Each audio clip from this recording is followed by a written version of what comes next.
ফ্যাসিস্টই। আমরা তাদের সাথে আমাদের ব্লেম দেওয়া হয়, আমরা তাদের সাথে যোগ সহযোগিতা করেছি। হ্যাঁ, ছাত্রলীগের সঙ্গে ছাত্র শিবির ঢাকা বিশ্ববিদ্যালয় সহ সারা বাংলাদেশের বিশ্ববিদ্যালয়গুলোতে ছাত্র শিবির ছাত্রলীগ নামে ছিল।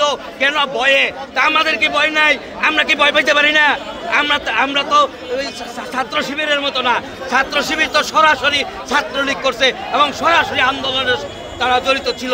কিন্তু আমরা তো এই ধরনের কোনো কিছু করি নাই। যদি এই ধরনের কোনো কিছু করে থাকি, যদি প্রমাণ থাকে, তাহলে আমাদের শাস্তি দেওয়া হোক, আমাদের বিচার করা হোক। কিন্তু আমরা তো কোনো জায়গায় জড়িত না।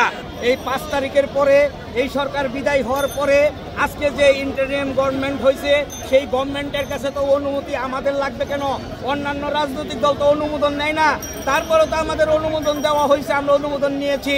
কিন্তু আমার কথা হলো, আজকে আমরা যারা জাতীয় পার্টির বিভিন্ন স্তরের নেতৃবৃন্দ আছি, আমরা সাভার, ধামরাই, কেরানীগঞ্জ, নবগঞ্জ, দোহার থেকে ঢাকা জেলার পক্ষ থেকে আমরা সহস্রাধিক নেতাকর্মী নিয়ে যখন আমরা দুদকের সামনে সমবেত হয়েছি মিছিলের উদ্দেশ্যে এখানে আসার জন্য, তখন হঠাৎ পুলিশ আমাদেরকে যে লাঠিপেটা করে এবং আমাদেরকে মারপিট করে আমাদের নেতাকর্মীদের আহত করে।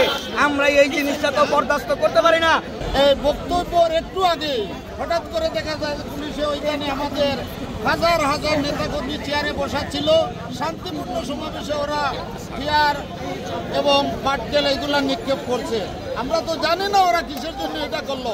আমাদের তো এখানে সরকার বিরোধী কোনো আন্দোলন নয়, কোনো রাজনৈতিক দলের বিরুদ্ধে আন্দোলন নয়।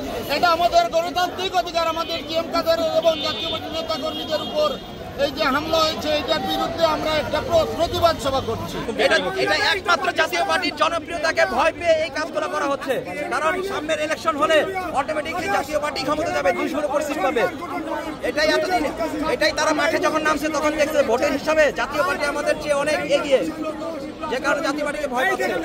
আওয়ামী লীগের কখনো জাতীয় পার্টির মিছিলে আওয়ামী লীগের লোক একটা দেখতে পাচ্ছেন নির্দিষ্টভাবে, যেটা ছাত্রলীগ, ওটা যুবলীগ, ওটা আওয়ামী লীগ, এরকম আপনারা দেখতে পাচ্ছেন? কখনো আওয়ামী লীগের কোনো লোক আমাদের সাথে আসে না।